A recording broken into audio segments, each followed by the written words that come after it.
Welcome back, Bitcoin accumulation country. I'm your host, Coin Icarus. This is the Fun with Bitcoin podcast, sponsored by CryptoCloaks 3D Printing, and we are in season 3, and this is episode 42. I hope everybody's having a great week. I sat down earlier this week, actually last weekend, and spoke with a fellow Bitcoiner, JGettBTC.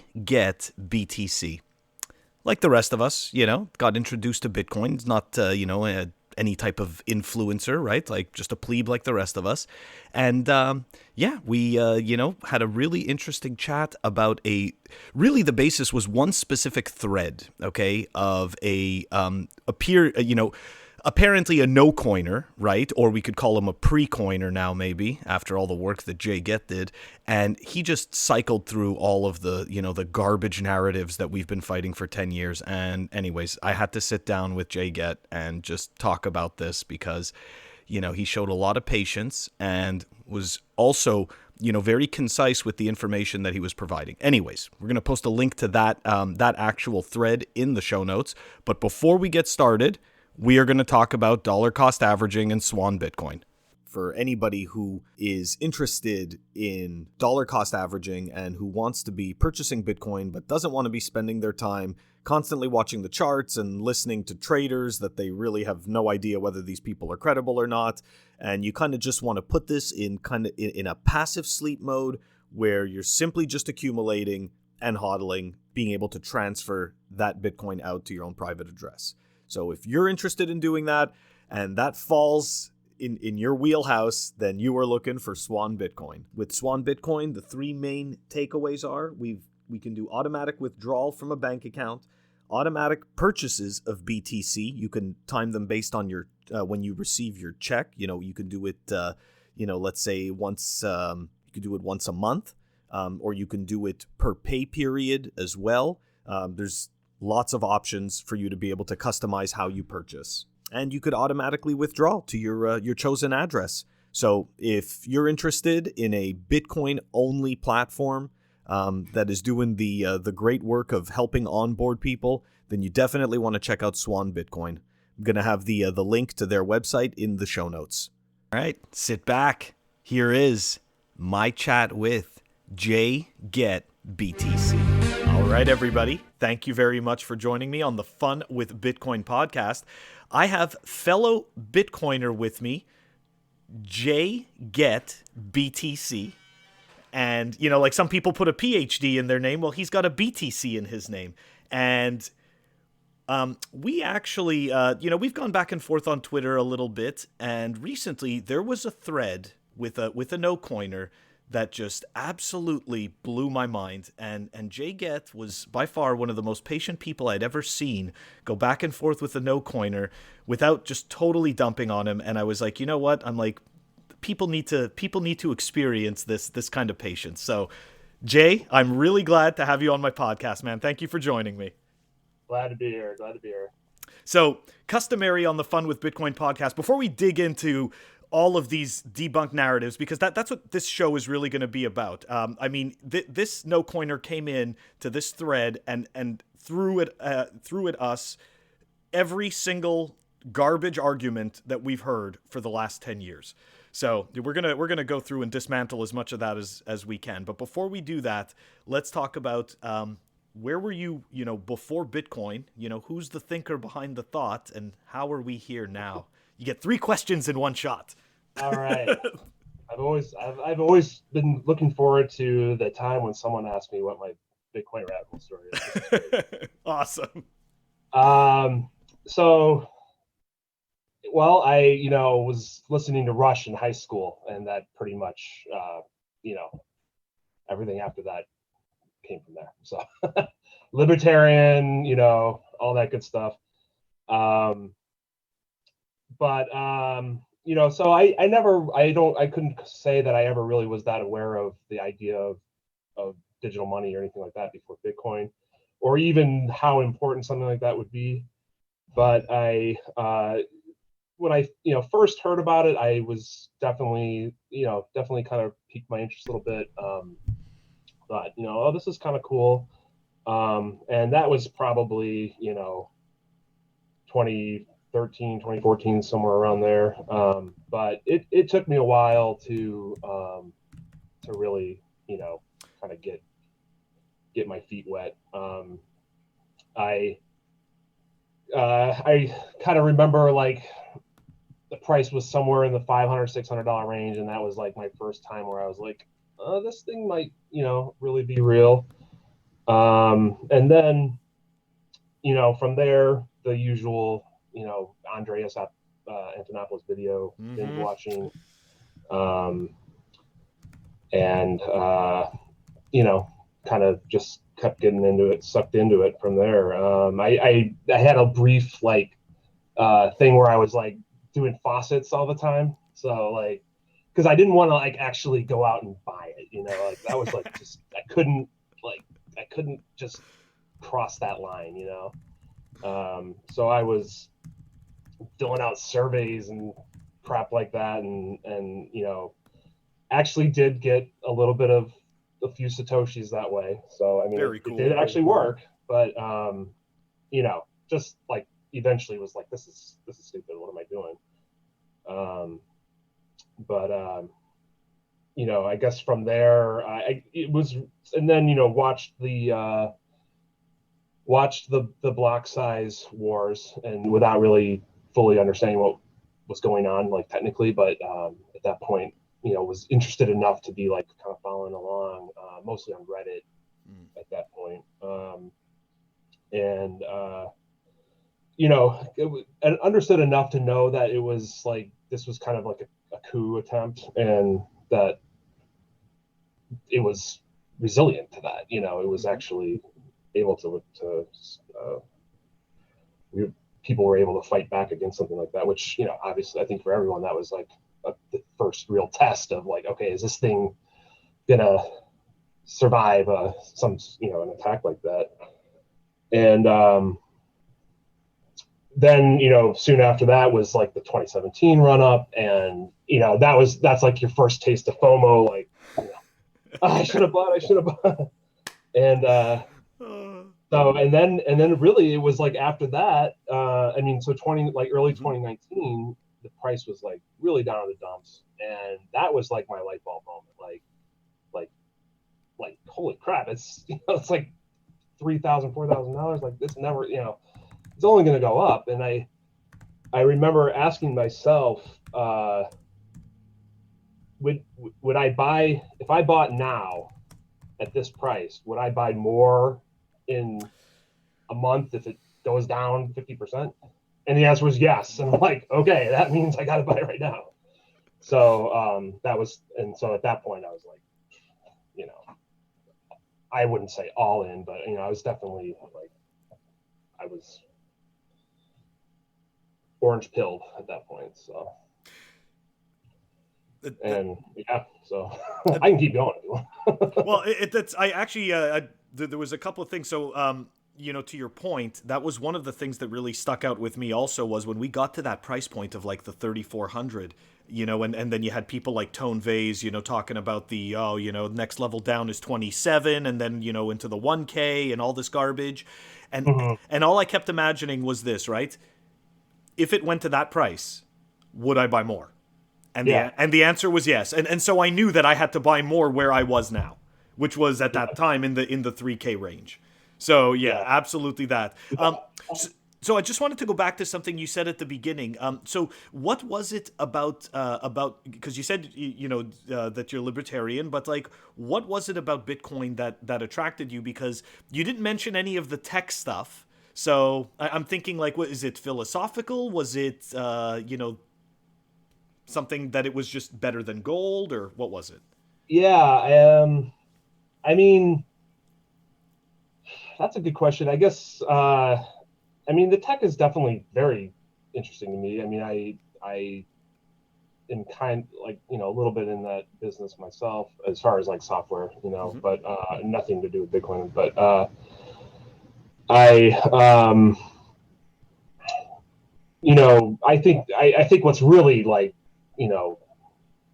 probably more, at this point, at least in my kind of journey, I'd probably say I'm more like interested in the philosophy of it and, you know, kind of Austrian economics part of it. I mean, I always kind of like was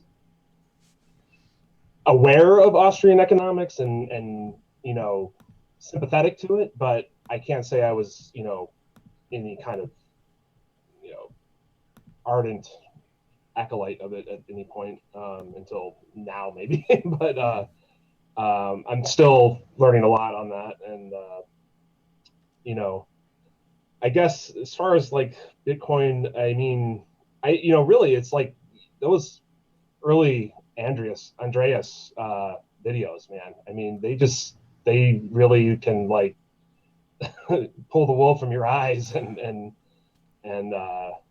just, you know, I mean, he does a great job of like of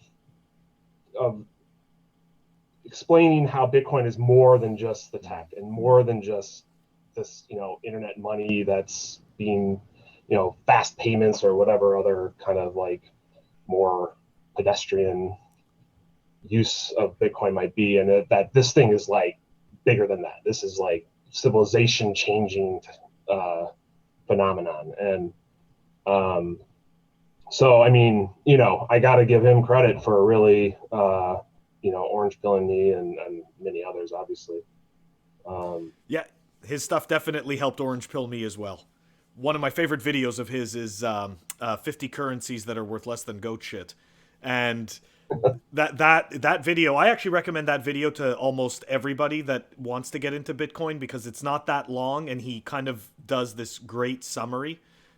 Let me ask you this: did you ever see the Tim Ferriss podcast with it was Naval and Nick Szabo? Have you ever seen that one?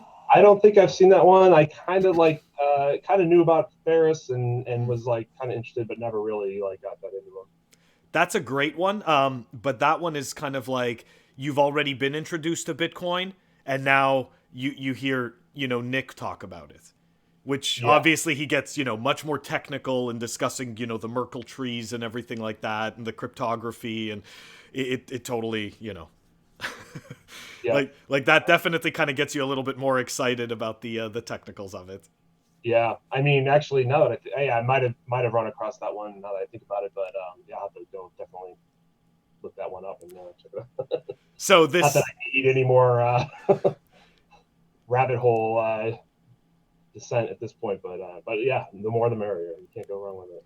I always watch. You know what? It's like, even if it's stuff I've already seen, even if it's stuff I already know, you know what? Sometimes they bring up things that like, oh yeah, I didn't, you know, I forgot about that, you know, kind of thing. So, I mean, I think it's worthwhile going back and watching some of those Andreas videos still. I mean, yeah. I look at it like, I don't, you know, I mean, he's kind of lost his way a bit, but man, I love it. I mean, he's like listening to like your favorite band, you know, and it's like, you know, maybe their newer stuff is like not so great, but you still love them, you know, like you're still gonna like listen to their old stuff and yeah, they're awesome. I like that analogy, man. That's great. Oh gosh. Okay, so we're gonna dive into this thread, right? Hold on, let me just, because that is just totally priceless. The it's like listening to your favorite band. Okay, so all right, so this thread, right? This guy, Thomas. All right, well we don't have to give his whole name, but we're gonna link to the thread anyways in the show notes. Okay. But essentially, this guy stepped in on this thread by Brian Rommel or Rommel. I can't really pronounce his name correctly. Okay, and his thread was essentially, it starts off like this. It was 1967 when R. Buckminster Fuller predicted Bitcoin. And he quoted, "I'll talk about something that would be one of the realizations by 2018, a realistic scientific accounting system of what is wealth. Wealth isn't the gold of pirates. Wealth is energy." And that spawned a very long discussion with this gentleman named Thomas, which threw every single debunked argument that we've ever had. Okay? And it starts off with Bitcoin enables criminals. Okay? So, all right. I number one, Bitcoin does not enable any type of crime that does not already occur. Okay, the medium of exchange does not become the reason for a crime to occur. So let me ask you, Jay, like, what are your thoughts on Bitcoin enables criminals? Well, since you asked, I have just 50 tweets. Yeah, that was so much. Trust me, it took me forever digging back through this thing. Yeah. Um, so, I mean, I guess, obviously it's absurd. I mean, the two things that he was most hung up on were both existed, which were child porn Yep. and I can't even remember the other one to be honest. Like a Well, ransomware attack. that's right. I mean, both of those things happened before Bitcoin was a thing. So, I mean, just right there, it's absolutely absurd. I mean, it's and I guess his point was that because this somehow makes it easier or better, this is somehow an improvement for criminals to do those things. But But again, that doesn't make the crime possible. I mean, that's a different issue. So if we're really talking about what facilitates crime in terms of payment, right? If we're gonna choose a payment type, cash would most likely be the ideal for crime. yeah, I mean, So it just doesn't really make any sense. Like that was his first initial argument on this, and it was like, what? Like of all the things, you really think it enables crime? Like, let me tell you something. There was plenty of drugs, okay, and drug transactions and crime before Bitcoin occurred. It didn't all of a sudden have a spike or an influx. And I think what he doesn't understand is this, right? Is that Bitcoin reduces friction in transactions. And if we look at technology, okay, if we look at the cell phone, we look at the internet, one of the major underpinnings of these technologies is that they reduce friction. So what Bitcoin did, okay, is instead of a person having to risk getting stabbed or mugged or shot, in a drug transaction or something like that, if we are going to go into that realm, right? Okay, what did it do? It actually made doing that transaction safer because it reduced the friction. The two parties no longer have to meet, and you now either don't have to possibly go to a sketchy neighborhood, deal with a sketchy person. So, yeah, if you ask me, it actually kind of raised the quality of what is something that occurs, whether we want it to or not. It does occur, so it made it actually safer. At least yeah, that's been my take. yeah. I agree. Certainly for drug, any kind of drug thing, and I mean, the whole war on drugs thing is just such a total utter failure that I mean, and then you look at what happened with the Silk Road. I mean, they were actually providing a much better alternative to shady drug deals in alleys, and I mean, it's beyond tragic. But I mean, I guess in this case, he would probably argue that, well, we don't really want to be doing that for people committing these types of crimes, because certainly the two examples he picked were, I think, arguably different than like a drug deal where, Yeah. which is really kind of a victimless crime, and versus these things where there is a clear victim. But I think, I mean, the main point is just that he was arguing that I felt like his point was that he thought that the police shouldn't be somehow inconvenienced by new technology, which is just, I mean, it just doesn't make any sense. I mean, we would be living in the Stone Age if that were our primary concern. I mean, we new technology is always coming, and we all adjust to it, whether we're legal law-abiding people or criminals or police or government or whoever. I mean, we have to adapt to the technology, not the other way around. Oh, absolutely. 100%. And I'm sorry, just to go back to the point of, obviously, we you don't want to enable illegal behavior, but why, it's like, why should there be a violent crime possibly attached to it as well? Right, In right. that Yeah, behavior. with So friction, I right. totally get it, but like it's like, to me, that his argument like turns a blind eye to the fact that this is happening anyways. You're not going to stop it entirely. So Right, right.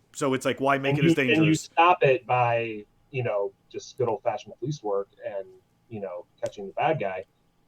But you're right. I mean, whatever type of impediment is put in place artificially by using a, now essentially archaic monetary, money system, you're not going to create a better situation, even for those crimes that take place. It's like, that doesn't mean that that's good that those things are happening, but No. yeah, you're creating friction there, and that's only going to have bad outcomes essentially.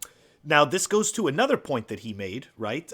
Which was the point about. Hold on a second. This was that Bitcoin is anonymous, and as a result, right, there was that argument about the hospital shooting or something, and that they couldn't find, and it was funded with Bitcoin, and as a result, uh, I'm sorry, I gotta try to find this, but it was the most ridiculous assertion ever, that somehow Bitcoin facilitated this crime because it's anonymous. So again, this is an old an old idea that's debunked. Bitcoin is not anonymous; it's pseudonymous. Yeah. So right there, he went in with the wrong assertion, and then carried that argument. Yeah, yeah, and I mean, I think it just, well, I guess one kind of, broader point is just the fact that so many of the arguments are basically very low quality. I mean, I've come to realize that you can't. There's so little FUD is actually like really on solid footing. I mean, I would say almost really none of it, as far as I know. Waiting for somebody to like come out with some new FUD that's like really actually valid or good, and it's yet to happen. So, and I think it's like you can't really argue with the truth. I mean, it's like, and you can, your arguments are guaranteed to be bad if you're wrong. So, I mean, you know, That's true. not to like pat myself on the back too much, but I mean, it was just it's pretty easy to dunk on him, and that was kind of part of the fun with this thread, and But why I kept going for as long as I did, because it was just like this, like a nice little sparring session, like in the boxing ring, with where you get to just like you know wail on a guy for a while, and it was yeah, it was like a practice run, and I thought it was remarkable because I never, it's kind of funny, right? Like you'll read through threads, and you read articles where these ideas come in and they're debunked, and you're thinking, does anybody still really come up with this stuff?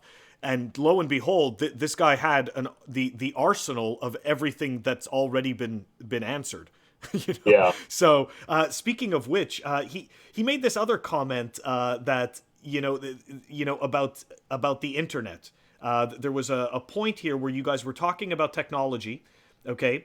And he goes on to say that the difference is that the internet didn't replace something that was already working. Yeah.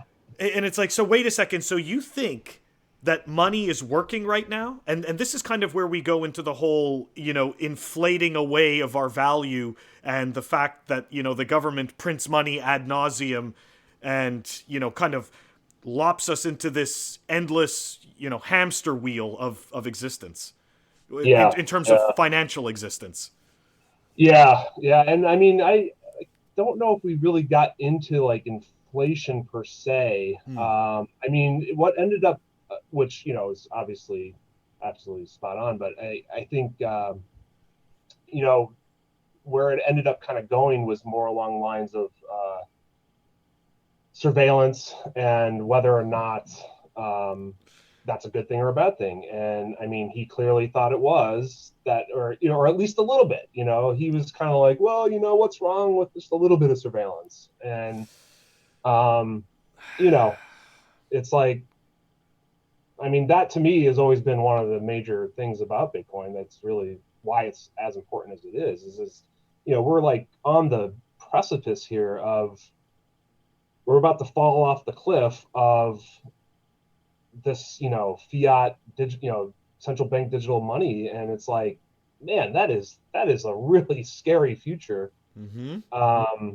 And it's like, 2008, and Satoshi comes out with this, and it's like, I mean, it's just like this gift, that we got, to be shitting on it now is like, what are you doing, man? It's like, this is our chance, One of his that speaks to how I got, kind of triggered and like sucked into this thing, I guess. And one of his arguments, again, another one that he had, was about the soft forks, right? That, well, we could just make another one. And again, this is one of those things. The Bitcoin network has accrued the most value. It has an ever increasing hash rate, okay, which secures the network. You have to imagine, like, why would billions of dollars of value that transacts every single day all of a sudden move to a ledger with less security, that is not decentralized, that does not have the predictable monetary policy of Bitcoin?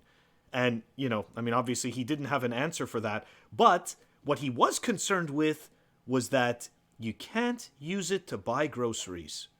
He was very concerned with the fact that you couldn't buy groceries with Bitcoin. So I got to ask you, Jay, how concerned are you that we right now can't buy groceries with Bitcoin, which actually isn't true, because you could, through Bitrefill, get yourself a prepaid card, which through Bitcoin, and buy groceries. So, but if you wanted to waste it on groceries. So.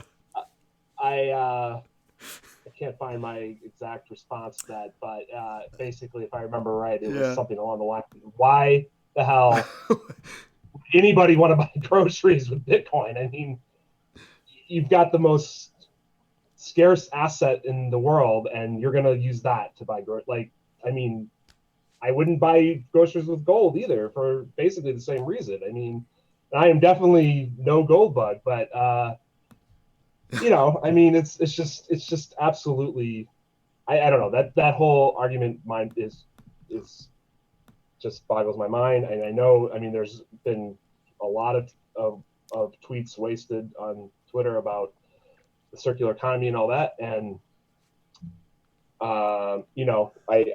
I've definitely read a lot of those, and but it's just, right now, in this point in time, it is all about accumulation and store of value. And, the idea that someone is going to, that is like the most important thing right now. I mean, that's what really gets me, is like, that's the least important thing right now. I mean, we're fighting central bank digital currency right now.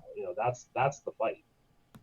We got plenty of very fast payment options available, and with PayPal and all that. I mean, that's not a problem that anybody needs solved right now.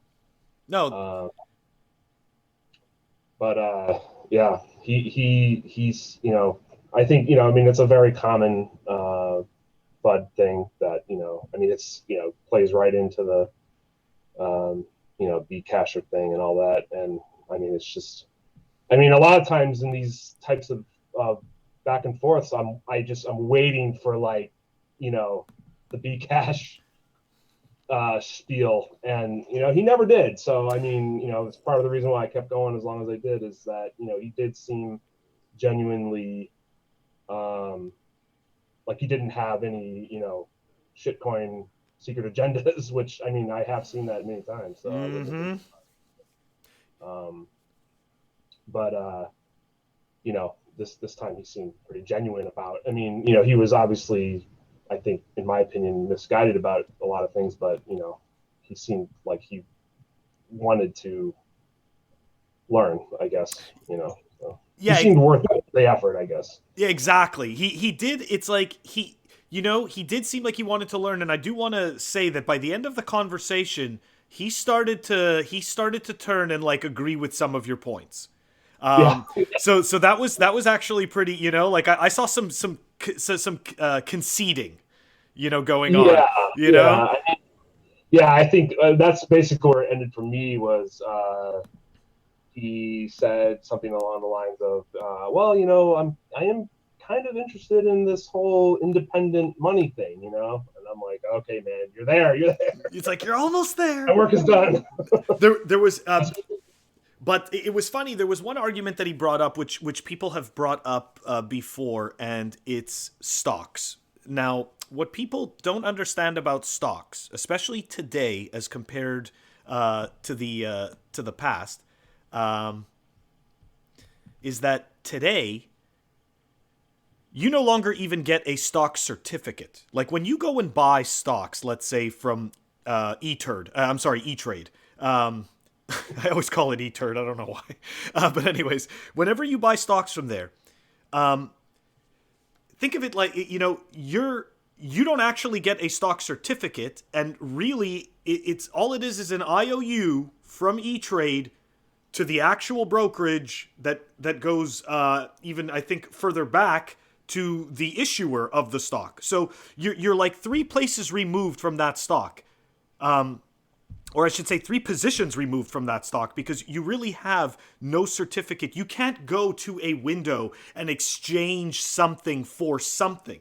There's nothing there. So the idea that, and of course, the whole thing about stocks is, well, look, a stock is issued by a company that has returns, and they make this fallacy of comparing stocks to Bitcoin.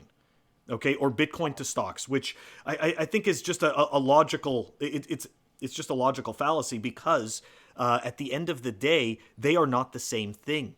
Bitcoin is a network and a token, whereas stocks are just IOUs, which can be increased and decreased.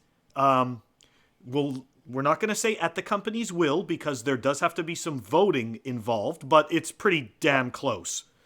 Yeah, I mean, I think he wanted to know. I had, well, in relation to the buying groceries thing, I said, why would anyone want to trade this something that is scarce, and I think from there we brought up the thing about stocks, real estate, being, and gold even being, things that can inflate indefinitely. And yeah, I think at some point I said, well, stocks can be, companies can issue more stock. I mean, that's I wouldn't say easy to do, but there's certainly ways for them to do that, and they do it all the time. Absolutely. And then of course real estate, you can always build skyscrapers taller, and I mean, land is a little bit of an exception, but I think someone else pointed out that, hey, I mean, there's plenty of planets out there, so we're going to the moon here. So it's the same argument with gold, right? Gold is yeah, gold is yeah. Universal stardust. It's everywhere. So yeah, I mean, there's no shortage. I mean, and even on Earth, there's plenty. I mean, that whole gold argument of we're going to mine asteroids. It's like, I mean, yeah, come on, that's not going to happen anytime soon. no. But there's, I mean, it doesn't matter. There's plenty on Earth to be extracted if there's the right amount of incentive to do so. So,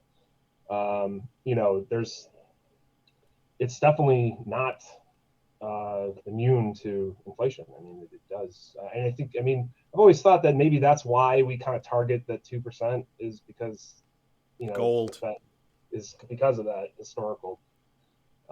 It's kind of like, they want to trick people into thinking it's like gold, so they try to keep it at the same target, but then of course, they don't eventually, as we're seeing right now. Yeah, exactly.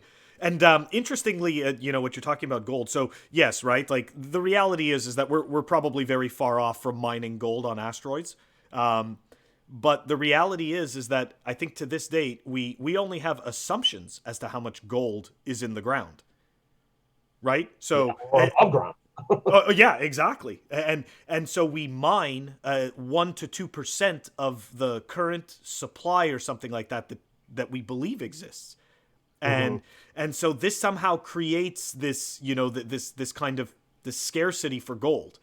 So, I mean, again, we don't know how much is in the earth, but it's also not very practical for payments going forward. I don't see too many people walking around with some type of special machine to have slivers of, make slivers of gold. And, because of course somebody will just say, well, you can have predetermined amounts, but it's like, yeah, Yeah. but eventually you're going to end up in a situation where you have to pay something different, which is Right. why it didn't always work. And it wasn't always practical for people to walk around with pennies, nickels and dimes and quarters and have all of this change on them. Yeah. It just isn't practical. Yeah. So So let's start issuing paper certificates, and it's like I don't know why you'd want to reinvent that whole wheel. And I mean, outside of this one thread, I've definitely spent some time on Peter Schiff's threads, going back and forth with gold bugs there, and had some fun doing that. I kind of like took a little Peter Schiff break recently because I just was like, man, this guy's just hopeless. I can't remember what he tweeted, but it was just like, I just can't take it. what was it the one about recently? This one I blocked him so I don't end up seeing his stuff because it's just I don't like to let myself get triggered by people that are obvious trolls. But like he recently tweeted about how MicroStrategy bought has $425 million of Bitcoin, Square 50 million, and yet the Bitcoin price doesn't move. Like some kind of BS argument like this. And it's like, Yeah, man. I think that was actually the one. Yeah. It's like if you're still like I mean, companies are falling like dominoes here, and you're still like you just I mean, he obviously has his bags to protect, and he's I mean, nobody's going. The purpose of ever arguing with anyone isn't usually, at least on Twitter, is not you're not going to convince them typically. No. But I think there's still a couple reasons to do it. Like you can refine your own ideas and kind of hone your arguments or whatever, and then you can there's an audience. So I mean, you're really doing it. I mean, at least maybe.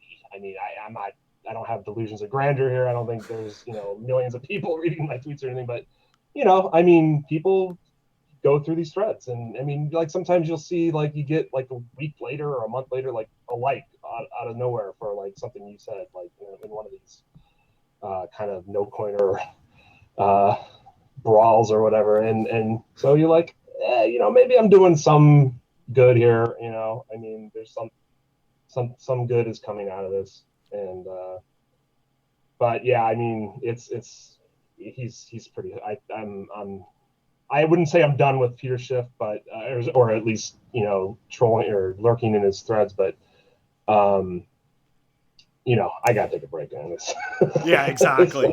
It gets old after a while. So his big argument, against Bitcoin is that there's no intrinsic value, and we can't make stupid trinkets out of it. That's what I've always learned about Peter Schiff. If you can't make cufflinks, go home. Yeah. So yeah. What do you think? Okay, so first of all, what do you think about the no intrinsic value argument? I mean, obviously there's that great article by I don't remember who, it might be Parker Lewis. I could be getting that wrong, but the Bitcoin has no intrinsic value, and I'm okay with that. It's a really great article from I think about a year or two ago. I'll see if I could find it and post it in the show notes. But what are your thoughts on the Bitcoin has no intrinsic value proposition? And is that good or bad? Yeah, I mean, I think I've gone kind of back and forth on that because I mean, obviously there's nothing physical there, but I think it's certainly completely plausible that you don't need to have something physical to have intrinsic value. But I also think you could say, well, okay, so Bitcoin does have some intrinsic value, and it's for fast gains, I don't know what. But on the other hand, I think I've also kind of come to realize that really for money, having some other non-monetary use is actually takes away from its effectiveness as money. Yes. Whether it's being used for gold teeth or cufflinks or whatever else Peter Schiff thinks it's useful for. It's like, well, I mean, if it's useful for those things, then use it for those things. Like let money just be used for money, and then you use the money to buy the stuff that you make gold with. And so whenever I read oh well, gold and Bitcoin can work, they can be side by side and work together. I'm like, yeah, they can, because you can use Bitcoin to buy the stuff that's made with gold. So they work very well together. I mean, it's like jewelry is kind of the odd case, but as far as like, it is kind of like, it kind of serves the dual purpose of a store of value and a functional thing, I guess, in a way, because it's beautiful. There's some artistic quality to it. There's the skill of the jewelry maker that you're showing off. But I think I mean, most people don't show it off for that reason. I mean, no, it's typically not. You're not walking around saying, "Oh, look at how good my dentist is at making these gold teeth." You're flashing your gold teeth because you want people to see how wealthy you are, and in that sense, it's it's a store of value that you're basically showing off. And jewelry is kind of the same way. It's like you're not like wearing some gold necklace. I mean, maybe because it is artistically beautiful, but I mean, for the most part, it's just to flaunt your wealth. Well, to touch on, I'm sorry, just to touch on that point though, right? People pay a premium because, in some cases, interestingly enough, for gold or silver when it comes to, like you said, some fancy design or whatnot. But then what happens when you bring that gold or silver in to a place like Kitco and you want to sell it? They give zero fucks about they're not looking at all they care about is look how amazingly intricate that necklace is. Like, they don't care. They melt it down. Exactly. They just want to find out how much of this content is gold, how much of this is nickel, and you know what I mean, or whatever whatever other metals were used, right, in the making of it. Separate it out. What are the percentages? And here's what you're going to get paid. So that kind of brings us back to the artist of the gold. There is some subjective value, but it's temporary and it's unpredictable. And I don't really, it's like you wouldn't, again, I think to your point, that actually takes value away from the ability for these metals to be money. Yeah. The fact that you can make trinkets out of it, I get that there is a useful purpose. That's fantastic. But if we want money to actually be money and to serve its purpose, then I think that that's exactly what it should be and nothing else. Oh, go ahead. If you look at other, forms of money historically, I mean, Bitcoin is the amazing thing that it is because it was the first thing that was basically just pure money. But up until that point, there was this progression of, if you think of it as, percentage of non-monetary use to monetary use, there was a progression, whether it's, from seashells or whatnot. I mean, now the one exception to that might be rye stones, because they have essentially very few other uses other than money, which is why they are used like by Safedine as a, this analogy for Bitcoin.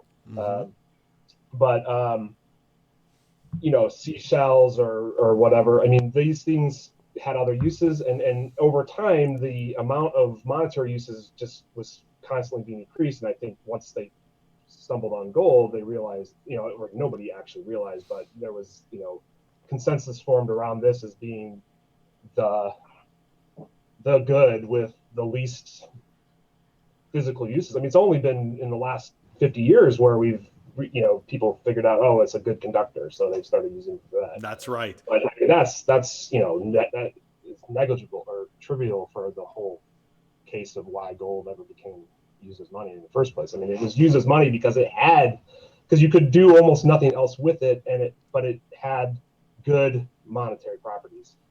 And I mean, that's something that gold bugs obviously completely missed. I mean, they're so blinded by their gold-colored glasses that they can't see that. I totally agree, and to your point, about that with gold, I think that one of the major things about it is that it's difficult to produce, right? It's difficult, to mine. It's very expensive to mine. People. So that brings us over to the Bitcoin. Bitcoin kills the world, right? The whole analogy that it's boiling the oceans, it's killing babies, it's doing all these things. So there's a whole bunch of energy that's being wasted, where Bitcoin captures that energy and ends up using it. And what people don't also realize is that, like gold, it's extremely expensive to create Bitcoin. It's very intensive in terms of the hardware that you have to purchase and that you have to run, the amount of electricity that you have to run, and then on top of that, Bitcoin actually gives a side gift, which is heat. So, which actually does get harnessed and does get used. So there are people there are accounts of people and even businesses using that heat.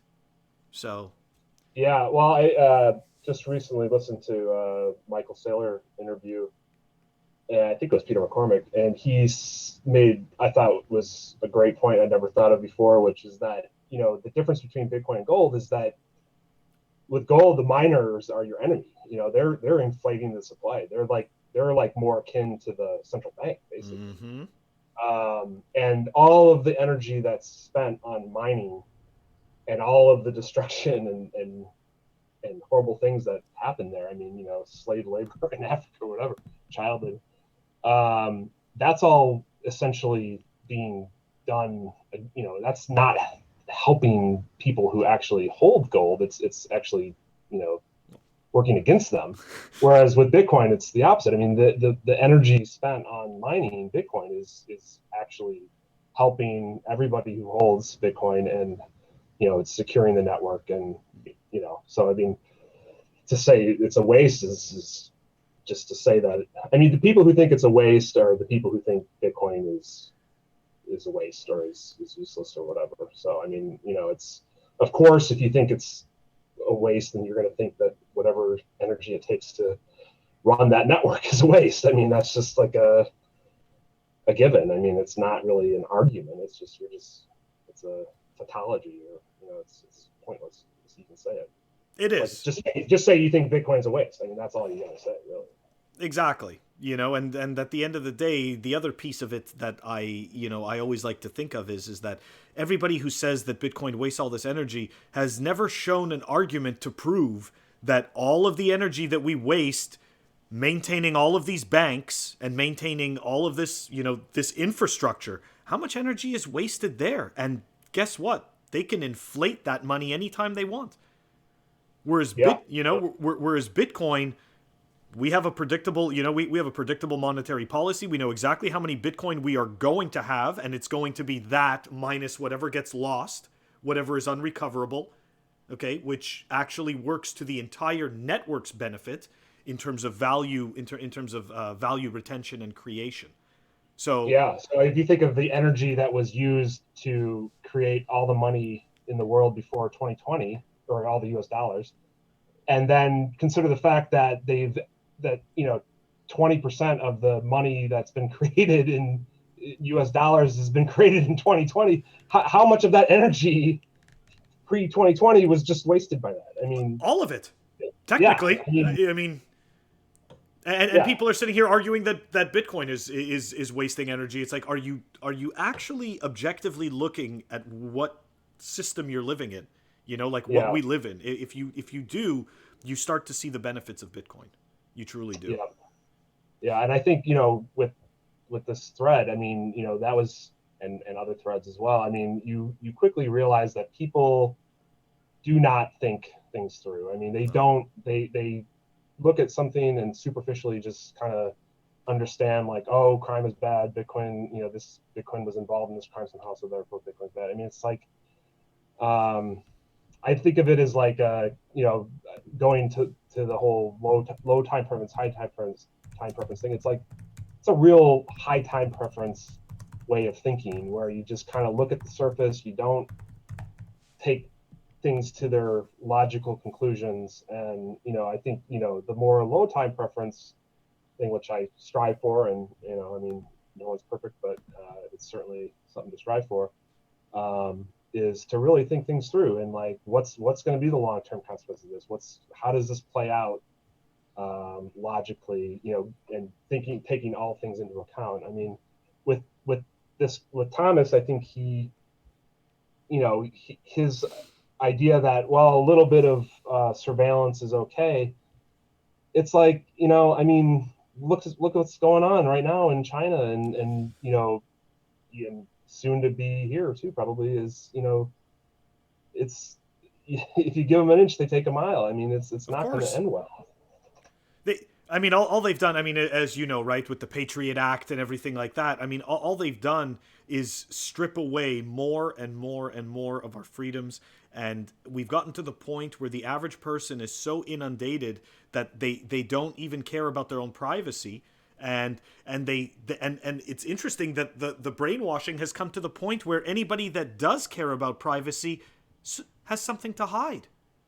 Yeah. It's like, no. It's got nothing to do with having something to hide.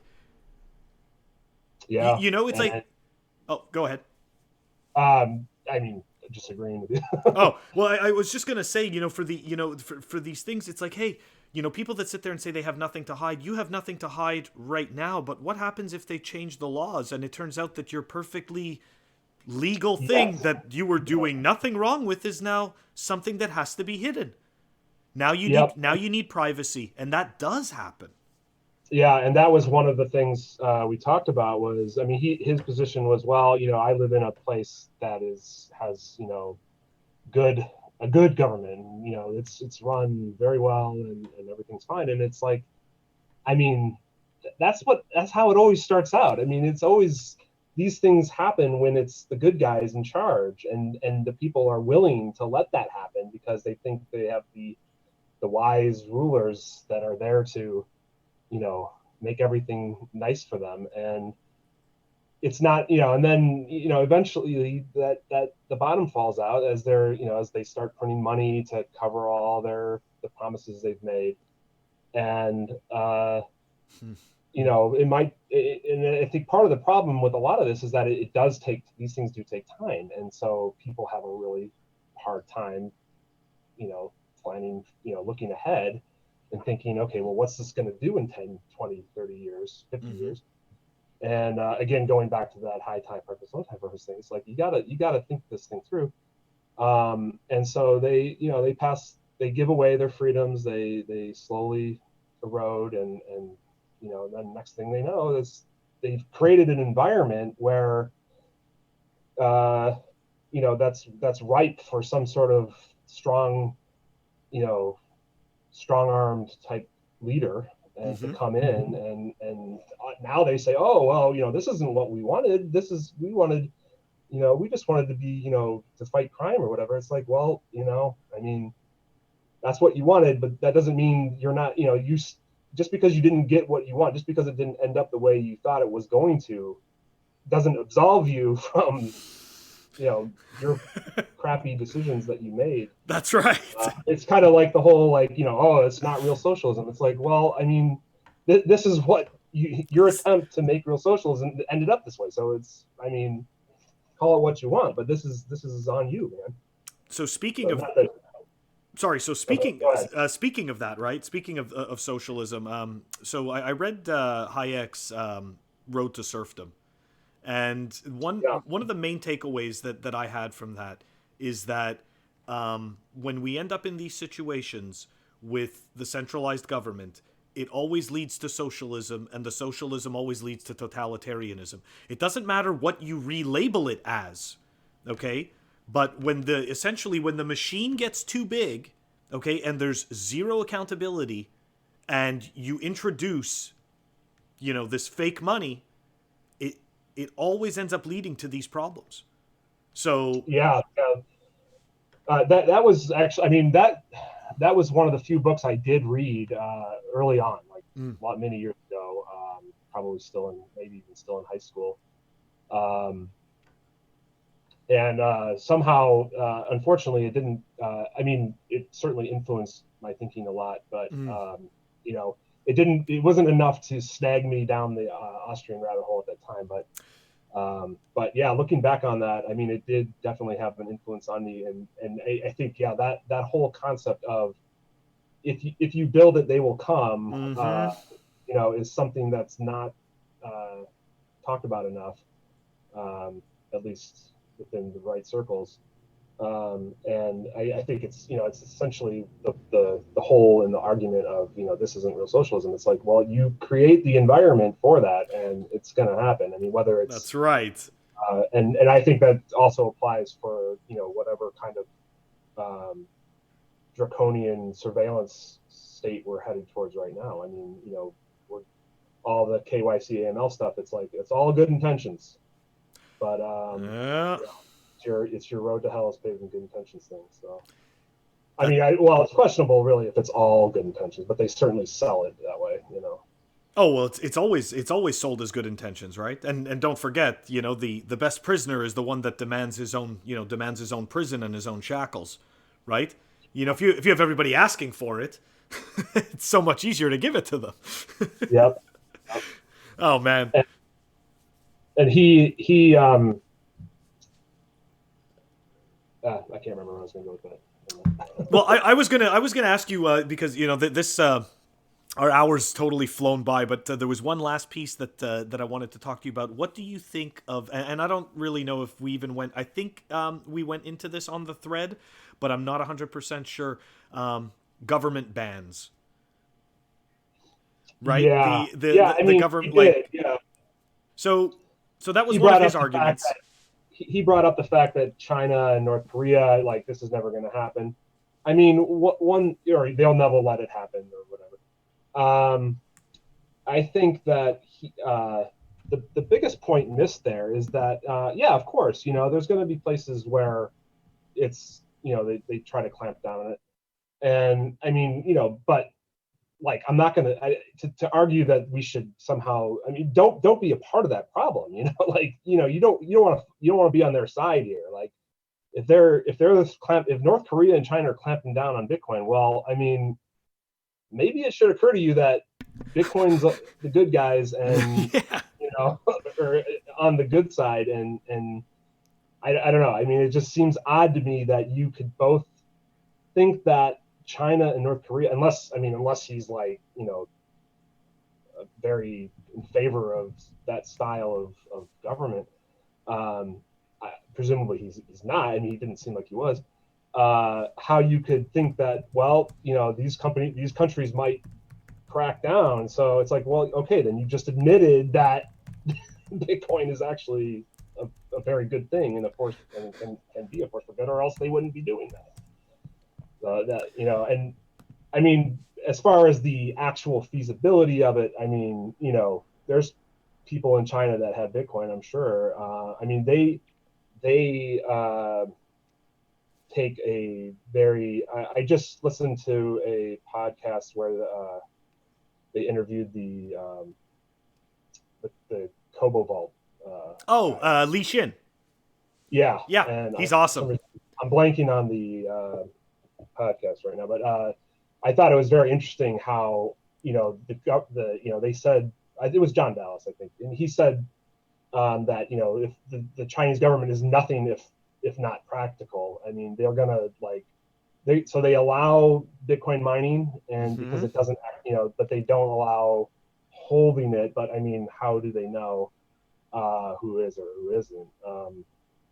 And you know, so the idea that countries are going to do something that, you know, are going to make this choice of, do I do something that's going to, like, make me a ton of money because we can mine Bitcoin and sell it with all this stranded energy that would be wasted if we didn't use it, or, you know, are we going to, like, take some sort of stand and, like, you know, unite the world governments against Bitcoin? I mean, it's just, you know, I mean, there's an asymmetrical thing happening there where they're going to do the thing that serves them in the moment, and not, you know, I mean, the chances of them somehow cooperating together as one world to shut it down is ridiculous. Yeah, It's not worth it.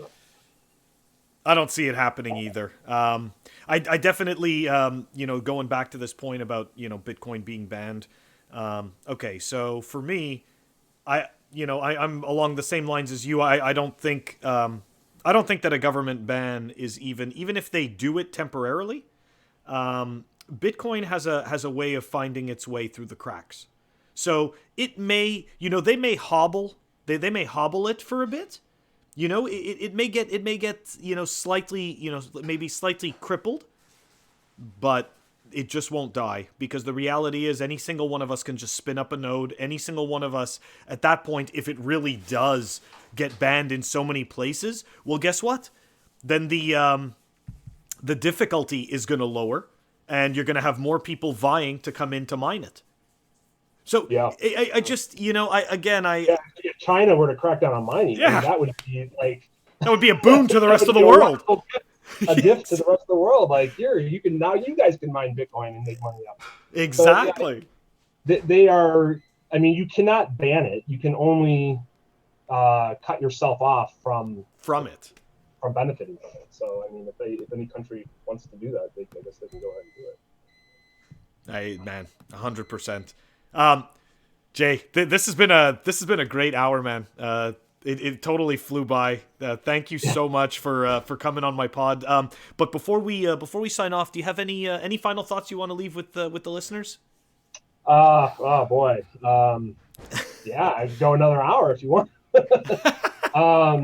No, I think one point that I brought up in the thread that I just want to throw out there was the story of the guy in Austria who left the country with his life savings by buying platinum and then bending it into coat hangers and sneaking out of. This was occupied Austria in World War II, and getting out of the country that way. And I think that was one of, I'm not 100% sure, but it seemed like this particular individual, Thomas, who I was debating, I guess, was from Germany. And so I think that kind of maybe resonated with him a little bit because, it really does. I mean, that's just the perfect illustration of the power of Bitcoin. I mean, when, this was one guy in Austria during World War II. I mean, we now have something that can be used in the exact same way, except with much less friction, and is available to the entire world population. That's right. I mean, that's just, what will that do in the next 100 years? It's just, it's just mind blowing, incredible. So Bitcoin is world money. Yeah. I mean, and that was a point too that he often kind of glossed over, was the fact that, this isn't just about you and your country and your particular problems with whatever, crimes people are committing. I mean, this is way beyond that, and, affects everybody on the planet, and can definitely be, without question, is a force for good. 100%. And we are part of that, and we are part of that army of the force for good. So, absolutely, Jay, thank you again, man, for coming on my pod. This was really awesome. Thank you. It's really been a pleasure to talk Bitcoin. I don't get the opportunity too often, so. No, I mean, you know what? I'm slowly orange pilling my family, so. Nice. So even my wife's coming along, so I feel like I'm doing some good there. Hey, congratulations, man! That's awesome. Yeah, I pretty much, without these podcasts, I wouldn't get to speak to too many people about Bitcoin. So thank you. I hope you enjoyed my chat with JGettBTC. His contact details will be in the show notes. And of course, if you want to reach me on Twitter or Telegram, I'm at Coinicarus. If you want to shoot me an email, I am coinicarus@funwithbitcoin.com. Thank you all for listening. Catch you all next time.